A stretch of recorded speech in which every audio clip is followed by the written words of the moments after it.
কতগুলো সময় আছে দোয়া কবুল হয়। যেমন আমরা যখন উমরায় যাই, হজে যাই, যখন মাথা মুন্ডন করি তখন দোয়া কবুল হয়। এই ঘটনাটা আমি একদিন বলছিলাম না?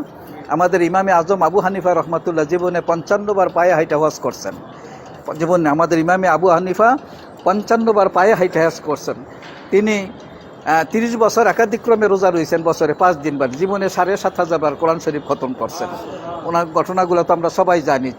40 বছর আসারুজুদিয়া ফজরের নামাজ পড়ছেন। 4,000 4,500 উস্তাদের কাছে লেখাপড়া করছেন। জীবনে 21 জন থেকে 29 জন সাহাবীর দেখা পাইছেন। তার মধ্যে 8 জন সাহাবীর থেকে তিনি হাদিস নিছেন। তিনি নিজেও একজন বড় তাবিঈন। তো তিনি একটা ঘটনা, তিনি যখন হজ করতে প্রাথমিক অবস্থা হজ করার পরে, উমরা করার পরে, যখন শয়তানকে পাথর মারার পরে যখন চুল কাটতে গেছেন নাপিতের দোকানে, তখন বলছেন, বাবা তুমি চুল কাটতে কত নিবে, মাথা মুন্ডন করতে কত নিবে? তো হুজুরকে নাপিত বলতেছে, হুজুর আপনি বসে যান, আবাদত কখনো মুলামুলি কইরা হয় না। আপনি তো আসছেন আবাদত করতে, চুল কাটাটা কি আবাদত? মুন্ডন করা আবাদত কখনো দর কষাকষি কইরা হয় না। আপনি বসে যান, আপনি যা দিবেন আমি তাই নেব। তো বসছেন। এবার নাপিত হুজুর এমনভাবে বসছেন যাতে মুখমণ্ডলটা ক্যাবলামুখী নয়, অন্যভাবে বসছেন তিনি। হ্যাঁ, যা সামনে পাইছে হিসাব করেন। তখন নাপিত বলতেছে, হুজুর আপনি আরেকটা ভুল করতেছেন, এখন ক্যাবলামুখ হইয়া বসেন, আপনি ক্যাবলামুখ হইয়া বসেন। তো ইমাম আবু হানিফাকে ক্যাবলামুখী করে দিলেন। তো ক্যাবলামুখী হওয়ার পর ইমাম আবু হানিফা মাথাটা আগাই দিছেন, মাথার বাম সাইডটা আগে আগাই দিছেন এইভাবে কাজ করে। নাপিত বলতেছে, হুজুর আপনি আরেকটা ভুল করছেন, এখন ডাইন দিক থেকে আপনি আগাই দিবেন, আমি ডাইন দিক থেকে কর্তন শুরু করব। 3 নম্বর। তো 4 নম্বর ইমাম আবু হানিফা এখন চুপচাপ রয়েছে, কিছুই বলে না।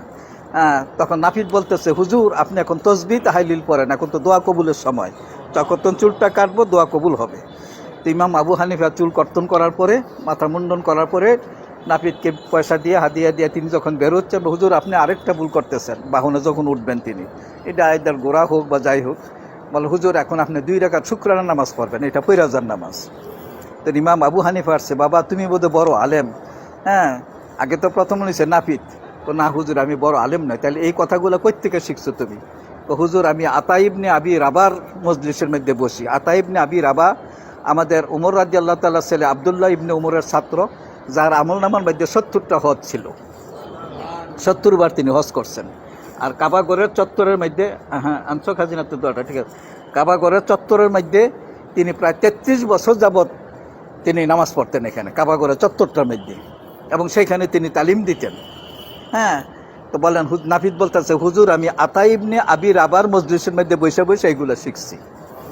তাইলে আমি 4 নাম্বারটা কি বলছিলাম, যে চুল কাটার সময় দোয়া কবুল হয়। হ্যাঁ, দোয়া কবুল হয়।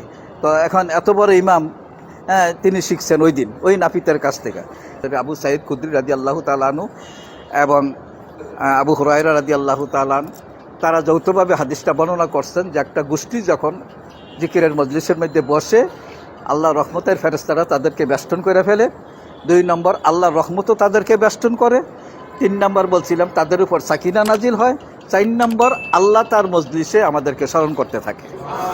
জিকিরের মজলিসের মধ্যে দোয়া কবুল হইতে থাকে সময়ের মধ্যে। এই সময় যতক্ষণ বসা আছেন কেন, এই সময়টা আল্লাহ আমাদেরকে স্মরণ করতেছে। হ্যাঁ, যতক্ষণ মজলিসটা আমরা না ভাঙবো, আল্লাহ তার মজলিসটা আমার মজলিসের মধ্যে স্মরণ। আল্লাহ বিভিন্নভাবে বলতেছেন, তোমাদের মজলিস থেকে আমার মজলিসটা অনেক উত্তম। হ্যাঁ, এইখানে আমাদের তালিম মারফত খুললে দেখবেন 84 পৃষ্ঠার মধ্যে যাইয়া পাবেন, তিনি বলছেন যে আমার এই মজলিসের মধ্যে আমার ফেরেশতারা থাকে, নবী অলিদের রুহগুলোও সেখানে থাকে। কাজে আমার মজলিসটা অনেক উত্তম। যখন আমাদেরকে আল্লাহ স্মরণ করতেছে, ওই মজলিসে আমাদেরকে স্মরণ করতেছে। তো কাজেই এই সময়ের ভিতরে দোয়া কবুল হবে। যারা এখন বসা আছেন, দিলে দিলে কোনো দোয়া করতে থাকেন, আপনি দোয়া করতে থাকেন। হ্যাঁ, এখন আপনাদের উচিত এই যতক্ষণ বসা থাকবেন, মনে মনে একটা দোয়া করো আল্লাহর কাছে, আল্লাহ আমার ঋণগুলা মুক্ত করো, আল্লাহ আমার আব্বা আম্মাকে মাফ করে দাও, হ্যাঁ, ইত্যাদি ইত্যাদি। যে 16টা সময় আছে, যে সময়ের ভিতরে দোয়া কবুল হয়। এই কিতাব থেকে আমি প্রথম দিকে আপনি খুললেই পাইবেন, এটা এই কথাগুলো দেওয়া আছে। হুজুরে কয়েকটা সময়, কয়েকটা স্থানের কথা লেখছেন, কয়েকটা সময়ের কথা লেখছেন। খুব চমৎকার বইটা কবুল হয়। তিনি সহিহ বুখারী, সহিহ মুসলিম, সুনানি তিরমিজির থেকে হাদিস নাম্বার সহ উল্লেখ করে দিয়েছেন আমাদের বর্তমান হুজুরে, যে জিকিরের মজলিসের মধ্যে দোয়া কবুল হয়। এবং কোনো ব্যক্তি এখন মারা যাইতেছে মুমূর্ষু অবস্থা, তার ওই সময়ে দোয়া কবুল হয়। আপনার যে জানা থাকে, একজন রুগীকে দেখতে গেছেন, দেখেন যে লাইফ সাপোর্টে চলে যাবে, এই সময় যদি দোয়া করেন, দোয়া কবুল হবে। বৃষ্টি হওয়ার সময় দোয়া কবুল, আমি বলছিলাম মোরগে যখন ডাক দেয় মোরগ, হ্যাঁ, এই সময়ে দোয়া কবুল হয়। জমজমের পানি খাওয়ার সময় দোয়া কবুল হয়। সেজদারত অবস্থায়, বিশেষ করে তাহাজ্জুদের সময় যখন সেজদা দিবেন, সেজদার মধ্যে আপনি মনের কথাগুলো বলবেন, দোয়া কবুল হবে তসবিহগুলো বলার পরে। এইভাবে অনেকগুলা এখানে দেওয়া আছে, আপনারা কিতাব পড়বেন, কিতাবগুলো না পড়লে আপনার ইয়াটা বাড়বে না।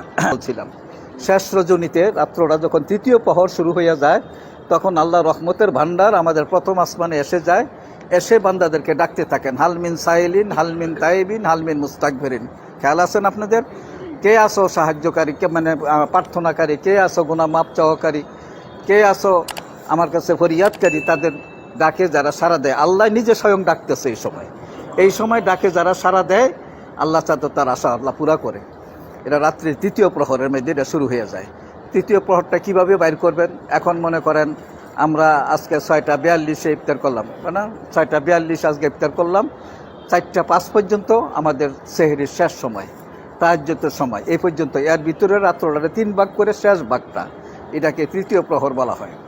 এই সময়ের ভিতরে ডাকতে চেষ্টা করবেন, তাহাজ্জুদ যেন কোনো অবস্থাতে মিস না হয়। আজকে রাতে তাহাজ্জুদ পড়েন, ডাকেন। তাহাজ্জুদ যারা পড়ে তাদের চেহারা নুরানি হয়ে যায়। তো অনেকেই, আমি যখন মানে জজ ছিলাম, আমার আন্ডায় অনেক ম্যাজিস্ট্রেট ছিলেন, অনেক সময় তারা কুতর্ক করতো, স্যার আপনি তো তাহাজ্জুদ পড়লে বলেন তাহাজ্জুদ পড়লে চেহারা নুরানি হয়। তো আসলে স্যার তাহাজ্জুদ লাগে না, রাত্রি জাগরণ করলে এমনি চেহারা নুরানি হয়। তো আমি তাদের যুক্তিটা দিলাম, দেখো আমি 30 বছর, প্রায় 29 বছর জজগিরি করছি, আমি তো দেখছি আমার কোর্টের নাইট গার্ডগুলো সারা রাত বইরা পাহারা দেয়, একটার চেহারা তো নুরানি হয় না। আপনারা দেখবেন জেলেরা সারা রাত বইরা মাছ মারে, কই তাদের চেহারা নুরানি হয়? আপনারা দেখবেন আমাদের মেথররা ডাস্টবিন পরিষ্কার করে সকালে উইটা, কই তাদের চেহারা নুরানি হয় না। হাসান বসরি রহমাতুল্লাহ জিজ্ঞাসেন, হুজুর তাহাজ্জুদ গুজার বান্দার চেহারা কেন নুরানি হয়? তিনি উত্তর দিলেন যে আল্লাহ নিজ কুদরতি হাতে ওই বান্দার মুখমণ্ডলটা মুছা দেয়, এই জন্য চেহারাটা নুরানি হয়ে যায়। তো কাজে তাহাজ্জুদটা ইনশাল্লাহ আজকে রাতে যারা পড়েন না, ইনশাল্লাহ আজকে রাতে শুরু করে দিবেন। আর যারা পড়তেছেন আলহামদুলিল্লাহ, আমাদের জন্য আপনারা দোয়া করবেন, আমরাও যাতে পড়তে পারি সবাই মিলে। কারণ এই সময় আল্লাহ আমাদের অতি নিকটে এসে যায়। আরফাতের ময়দানে যেদিন 9 জিলহজ, এই দিন 12টার পর মানে জোহরের ওয়াক্ত শুরু হইলে আল্লাহ প্রথম আসমানে আইসা যায়। সবে কদরের রাত্রে, সবে বারাতের রাতে সূর্যাস্তের পর আল্লাহ প্রথম আসমানে আইসা যায়। আর প্রতি রাত্রির তৃতীয় প্রহরে আমাদের অতি নিকটে এসে যায়। আল্লাহ আমাদেরকে তখন ডাকতে থাকে। এই ডাকে যারা সাড়া দেয়, আল্লাহ নিজ কুদরতি হাতেই বান্দার মুখমণ্ডলটা মুছা দেয়। তো কাজেই তাহাজ্জুদ গুজার বান্দার চেহারাটা 70 গজ প্রশস্ত হয়ে যাবে। আশরাফ আলী থানভী সাহেবের ওই বইটা আছে, যে বইটা রেফারেন্স আমি দিলাম, 12 চাঁদের ফজিলত, সেখানে তাহাজ্জুদের ফজিলত বর্ণনা করতে গিয়ে তিনি 2টা শব্দ উচ্চারণ করছেন। তাহাজ্জুদের আরেকটার নাম হইল সিরাজুল কুবুর, অর্থাৎ কবরের বাতি।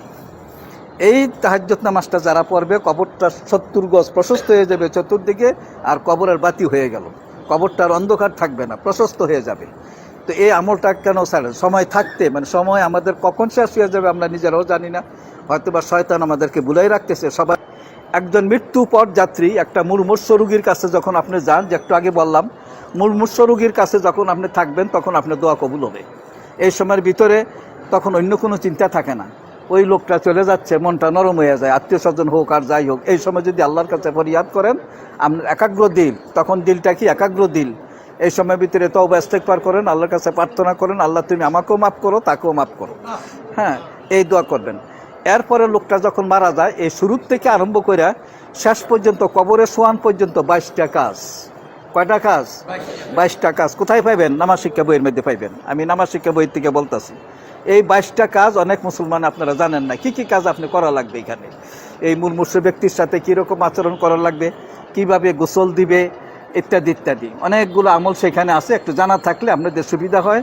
গোসল আমরা আনারি লোক দিয়ে দাওয়াই দিতে আসি। বেশিরভাগ লোকই দেখা গেছে ওই যেখানে মারা যায় হসপিটালে আশেপাশে পানি টানি ডেলে টেলে গোসল টোসল করে দিয়ে আসে। এই 22টা কাজ আপনারা পড়বেন। আমাদের জানাজার চ্যাপ্টারটার মধ্যে এই 22টা কাজ দেওয়া আছে।